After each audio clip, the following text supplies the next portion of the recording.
Salut les gars, je vais vous faire une petite présentation de mon nouveau setup que je viens d'avoir. Je viens enfin de recevoir le A7S3 avec son objectif en 24-105 mm. Pour l'instant j'ai pris que ça comme objectif, mais le reste ça va suivre. On va faire une petite vidéo genre unboxing. Bon, j'ai pas encore déballé, on va mettre ça là. J'ai pas encore déballé la caméra. On va voir ça ensemble, à quoi ça ressemble. Je vais changer un peu de format de vidéo parce que tout le temps les voitures, tout ça, à un moment donné c'est saoulant. Aujourd'hui je me suis dit pourquoi pas vous montrer avec quoi je bosse. Je vais vous montrer tout mon setup d'avant. Hop, on va mettre ça là.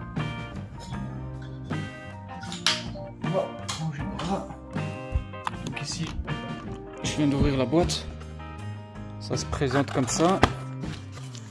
C'est quoi tout ça? Des manuels, on n'en a pas besoin. Pas besoin. Plus important, c'est la caméra. Ok, ici c'est quoi? Pas besoin. Ce qui est câblage, ok. Ouais, câble USB. Donc là c'est chargeur, ok. Qu'est-ce que c'est que ça? On verra ça plus tard. Bon, cette caméra, ça fait longtemps que je l'attends, je l'avais précommandée. J'ai quelques soucis de commande, j'ai dû changer de magasin et tout. Pour finir, j'ai dû le chercher dans un autre magasin, ici à Bruxelles au centre. Le nom du magasin c'est PCH, si jamais vous êtes intéressé, je l'ai pris là-bas. Ok, donc ça se présente comme ça. C'est chaud quand même, hein, 5000 balles pour juste ça. Mais bon, après la qualité, ça va être quelque chose. Hein. Ok, donc c'est tout. Putain, 5000 balles pour ça? Mais non. Ok, donc là, ça se présente comme ça. La batterie, la caméra. Ok. Non, normalement, je suis toujours chez Lumix. GH4, GH5. Celui-là, c'est le 4. C'est avec lequel j'ai fait le plus de vidéos. Mais bon, aujourd'hui, filmer en 4K en slow motion, c'est impossible avec le GH4. Et du 1080p, ça commence à être un peu démodé. Donc je me suis dit, allez, on va prendre le A7S3. Et je pense que ça va être un bon compromis en slow motion, surtout en 4K. Ah bah, pour l'instant, c'est le top du top. Je me suis vraiment renseigné longtemps sur quoi prendre. Mais vraiment au-dessus de ça, pour l'instant, il n'y a pas. Enfin, pour l'utilisation que moi j'en ai besoin, c'est le numéro 1. Sinon, le reste du setup, vous connaissez, un G Ronin M. Tout ce qui est LED, vous connaissez aussi. Hop, je vais vous présenter tout ça plus tard. Parce qu'il y a un peu, beaucoup de choses. On va bouger toutes ces boîtes là, parce que sinon ça va nous gêner. Ça, on n'a pas besoin. Tout ce qui est câblage, on n'a pas besoin. Ça, je sais même pas c'est quoi. Pas besoin. J'espère qu'il y a de la batterie dans le A7S3. Je serais curieux de voir comment ça fonctionne, parce que je sais que le menu du A7S2 c'était catastrophique, c'était ingérable limite. Et là je suis vraiment curieux de voir le résultat sur celui-là. Oh, j'ai hâte de faire des vidéos avec ça. Putain, ça va être un truc de fou. Vraiment, hein, ça va être quelque chose. J'ai hâte. À mon avis, aujourd'hui on va rien faire, mais à partir de lundi prochain, je vais déjà commencer à attaquer des clips et tout. Ça va être un truc de fou. Ça, c'est l'objectif. Pour l'instant, donc comme je disais, j'ai pris le 24-105 mm. Après, je compte prendre un 12-24. Ah ouais, quand même. Ok, donc en fait, déjà que la caméra est plus lourde que le GH4 avec son objectif. Donc avec l'objectif combiné avec la caméra, ça va faire 3 fois plus lourd que... Une grosse différence de poids. Hein. Qu'est-ce qu'il y a là-dedans? Qu'est-ce qu'il y a? Ok. Nécessaire. C'est bon. Ça, on n'a plus besoin. Je vais juste déposer la caméra ici. Pour ne pas faire de conneries, ça serait con de l'abîmer. dès le premier jour.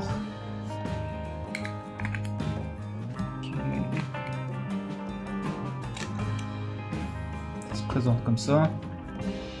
C'est beau hein, quand c'est neuf. À partir de la semaine prochaine, ça va plus rester comme ça. Hein. Donc on va mettre l'objectif. Tiens, je suis vraiment curieux de voir s'il y a de la batterie. De passer de Lumix à Sony, c'est spécial, c'est assez spécial quand même. C'est le premier que j'ai pris en Sony. Mais bon, je sais que je vais pas regretter. Hop, je vais l'allumer ensemble. Donc ici, le menu, français. Ok, est-ce qu'il y a de la batterie? L'heure, on s'en fout.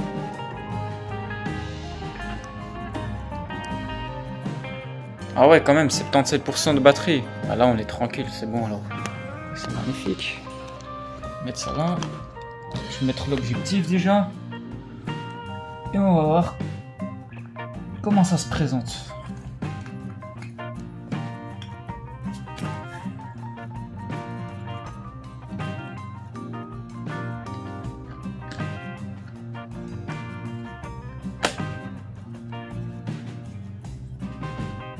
Hop.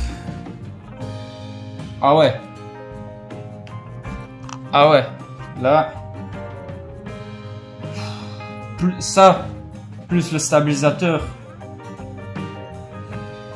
Je vais me défoncer le dos, mais bon. Pour faire de la qualité, on n'a pas le choix. Allez. On va ouvrir et voir ce que ça donne.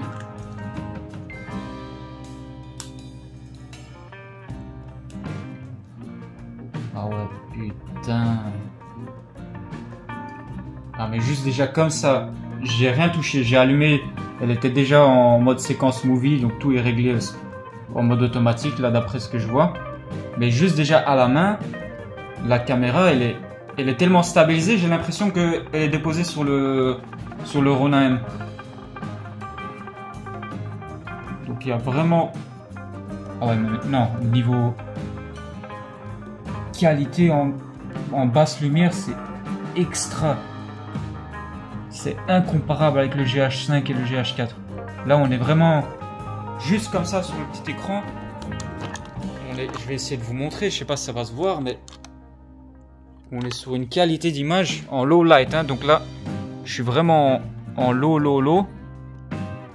Donc l'image, il est top. Je vais vous montrer une différence. Je suis curieux de mettre maintenant le GH4.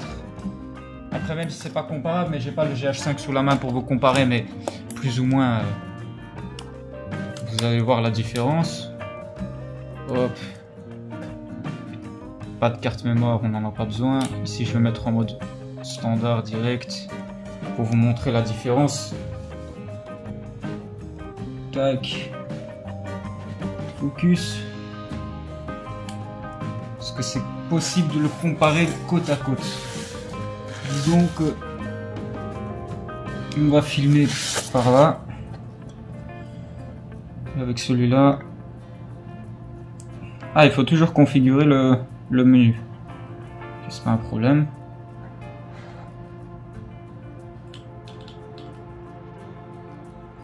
Donc là, j'ai mis plus ou moins côte à côte. Donc là, les détails. Mais vraiment, c'est incomparable. Donc vous voyez, en dessous de la lampe là, c'est écrit normalement Play Seat. Là, on le voit le lettrage. On le voit même parfaitement, même le lettrage. Alors que ici, si je vous aurais même pas dit, vous aurez même pas fait attention qu'en dessous de la lampe, il y a écrit quelque chose. Donc en fait, c'est incomparable. Il y a une évolution de fou. Après, je sais que le GH5, il est mieux, bien sûr, que le 4. Mais en question de shoot low light, je pense que le A7S3, on est bien. Là, on est bien. Surtout pour les utilisations que moi j'aurai. Je filme tout le temps de nuit, tout ce qui est automobile, tout ça. Donc, on va faire de la qualité vraiment top. Après, ce qui est vraiment gênant, c'est le poids. Là, quand je le prends comme ça, avec l'objectif, je sais pas combien de kilos il y a, mais il doit avoir 4-5 kilos limite. Hein. c'est très lourd, c'est très lourd. Donc là je suis curieux de voir maintenant, on va monter ensemble le Ronin M, parce que ici le Ronin M il se vend donc avec les pieds comme ça, vous connaissez, mais moi j'ai le ring.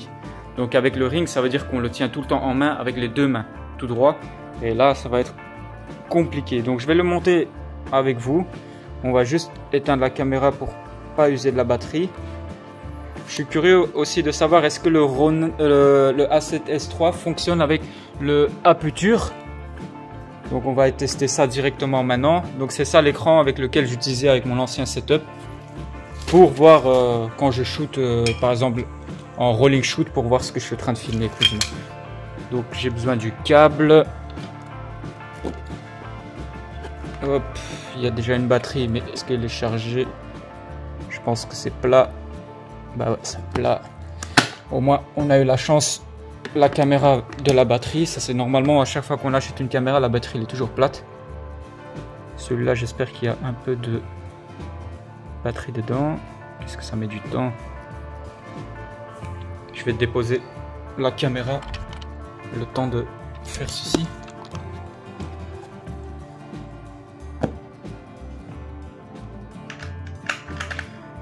Je suis vraiment curieux parce que si ça fonctionne pas, je vais peut-être commander le Atomos Ninja. Donc là c'est le micro. Ça, je vais vous montrer un peu. Donc ici micro, tout ce qui est casque audio. Donc là c'est la prise USB. Mais où est-ce qu'il est la prise? Ah, c'est bon, je pense que j'ai compris. Non, même pas. Même pas, je pense que c'est même pas compatible. D'après ce que je vois, ça ne va pas aller. Il faudra que je change de câble. Ici, il y a une prise HDMI.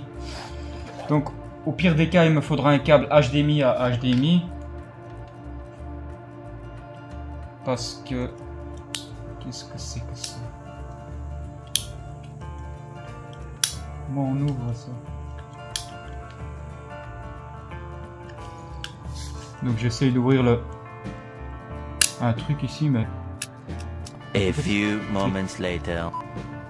Ok, c'est le rangement de carte SD. J'ai l'impression qu'on peut en mettre 4. Si je me trompe, j'ai l'impression qu'on peut en mettre 4. Si on peut en mettre 4, ça serait vraiment 1, 2, slot 1, plus caméra, plus carte SD. Donc on peut en mettre 2. 2 ou 4, je sais pas. Vu comme c'est grand, j'ai l'impression qu'on peut en mettre 2. On verra ça plus tard. Malheureusement, c'est con. Mais ça va pas aller. Ici, ça va pas rentrer. Là, ça va pas rentrer. Ok, donc ça, c'est mort. Il faudra un autre câble. Après, une fois que j'ai le câble, j'espère que ça va quand même fonctionner. Ce serait bête d'acheter un câble alors que c'est pas compatible. Donc, on va monter ensemble le ring. Le ring, il se présente comme ça. Je sais pas si vous voyez quelque chose. Je vais un peu me mettre comme ça. Comme ça, je suis face à vous plus ou moins. Il se présente comme ça. Hop. On a les raccords qui se mettent ici. C'est assez rapide. Voilà. Ça, c'est comme ça. Il faut juste visser pour que ça ne bouge plus. On visse bien. Voilà. Donc là, il se présente comme ça. Donc, je vais mettre la caméra au centre avec le stabiliseur. Voilà. Ici, niveau stabilisation. Donc là, je vais pas me tromper de sens.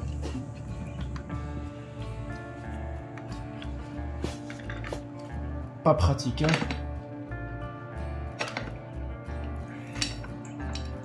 On dévisse ici derrière.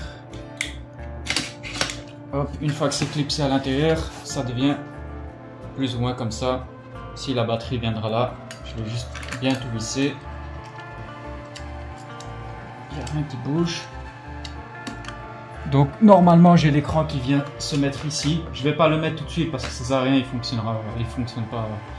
J'ai pas le câble.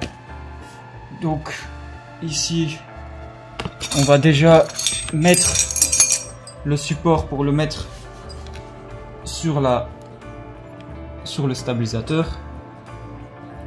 Que je me trompe pas de sens. Il faudra que je raccorde après il y a un support ici qui permettra de tenir aussi l'objectif. Vu que l'objectif il est assez lourd comparé à mon setup d'avant, il faudra obliger que je mette de quoi supporter un support pour que le poids il soit vraiment, qu'il n'y a pas de force sur le poids. Hop, on va visser ça, pas trop fort parce que ça va être juste pour vous montrer à quoi ça ressemble. Donc là je pense que je suis bien centré, on va un tout petit peu serrer. Donc le support il se présente comme ça. Après tout simplement je vais vous montrer comment il se met. Il vient tout simplement se glisser ici. Parce que là il est bien stabilisé, non? Une fois que c'est serré, il faudra que ça tire. Donc une fois qu'on met la caméra, il faut toujours voir que quand on va faire des mouvements ainsi, il faut que la caméra elle reste droite. Donc ici il tape vraiment vers le bas. Ça prend un peu de temps pour régler la stabilisation manuelle.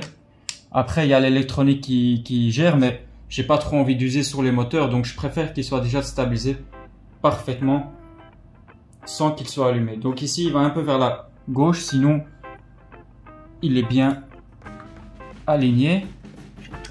On va reculer un peu, avancer un peu sur le côté droite.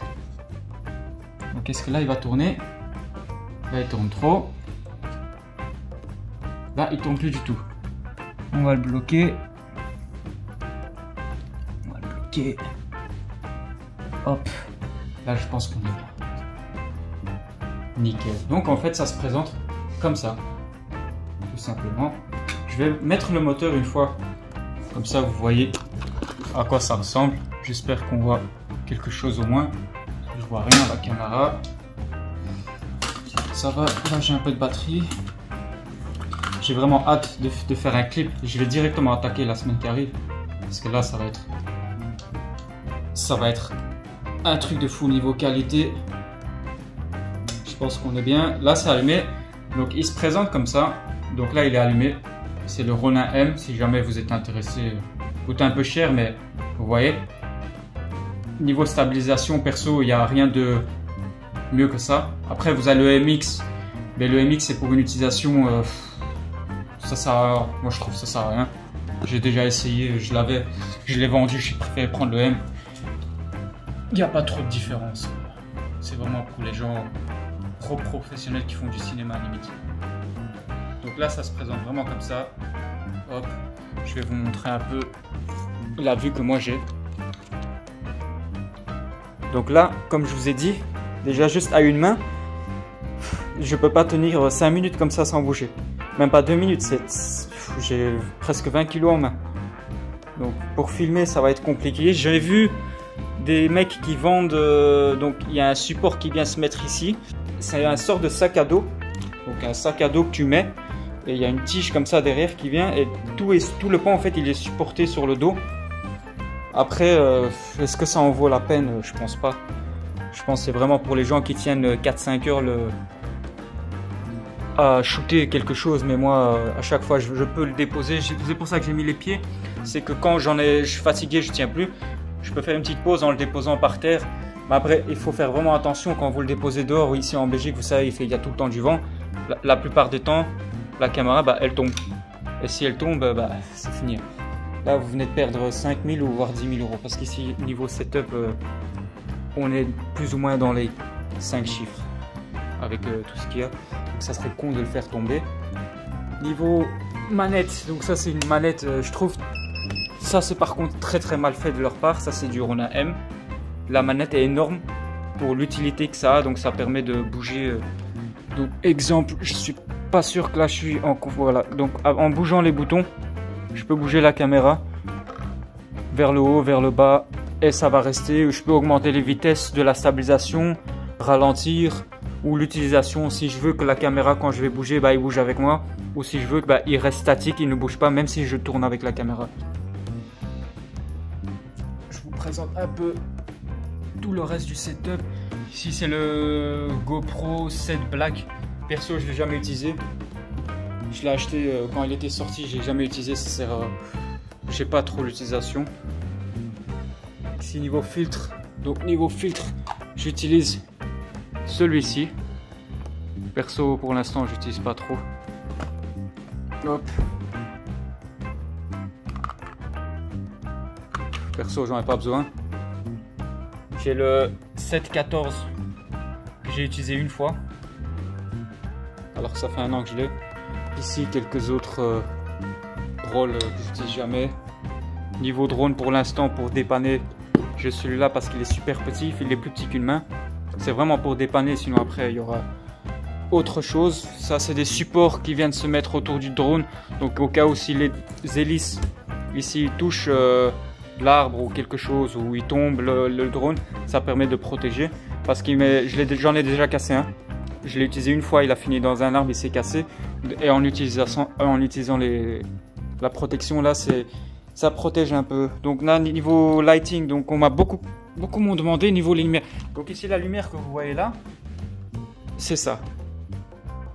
C'est de chez Nine Light, Pavotube 2 6C.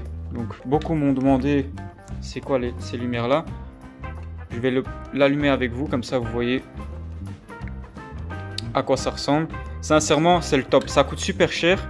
J'avais payé à l'époque 150 € pour un, mais l'utilisation de ce truc c'est super utile. Donc avec ça, combiner cette caméra là, je vais faire des vidéos, ça va être insane. Donc là on va changer les couleurs, il y a plusieurs modes. Donc on a le mode ici qui change de couleur tout le temps, ça sert à rien. Ici on a le mode standard, donc je vais mettre le focus dessus. Donc là je suis en 6000K je pense, oui. Vous pouvez régler ici en mode switch. Vous pouvez régler l'intensité de ton de couleur, l'intensité aussi de la lumière. Donc en mode switch, là je peux régler la lumière qui soit plus puissante, plus forte. Là on va mettre à 100%. Voilà, mode switch. Là on a le mode couleur, donc là c'est vraiment réglable. Vous mettez toutes les couleurs que vous voulez en fonction du menu. Vous pouvez configurer la saturation et tout ce qui en suit. Vous mettez bleu, jaune, tout ce que vous voulez. Ça c'est vraiment top. Ça c'est quelque chose que j'en avais besoin, qui est important dans les vidéos, parce que des fois quand on filme, on n'a pas de lumière. Je vais dévisser la batterie après pour pas faire de conneries. Je vais déposer la caméra aussi, surtout. Je vais poser ça ici.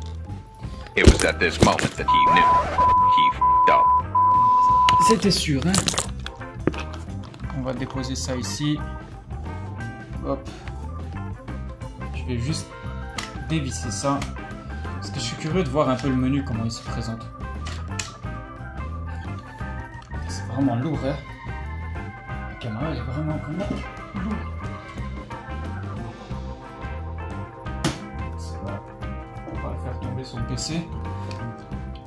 Donc, le menu. On va regarder ça ensemble.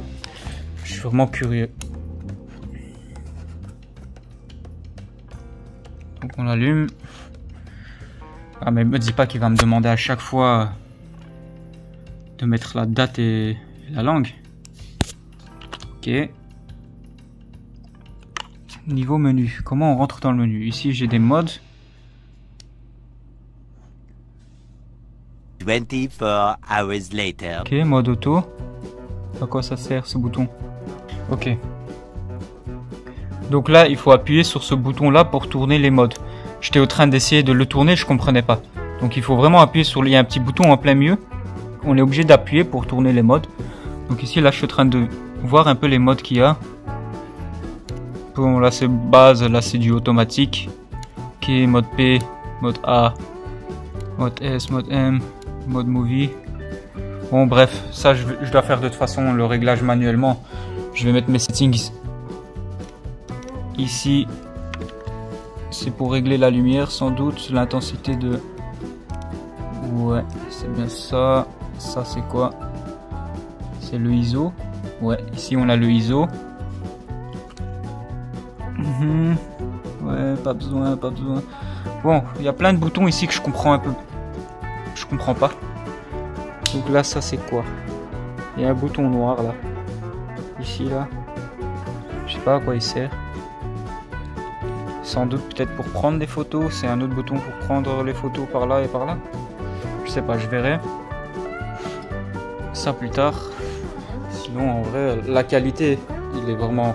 Enfin, la prise en main, malgré le poids, ça va. On la prend bien en main. Après, je le sens que si tu le fais tomber, c'est fini.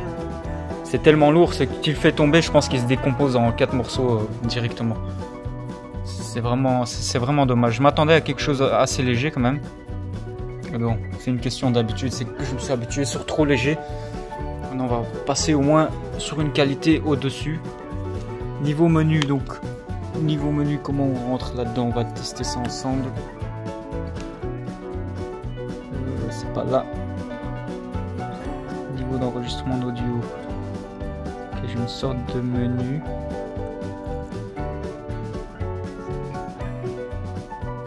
Ok. Ça m'a l'air plutôt simple comparé à avant.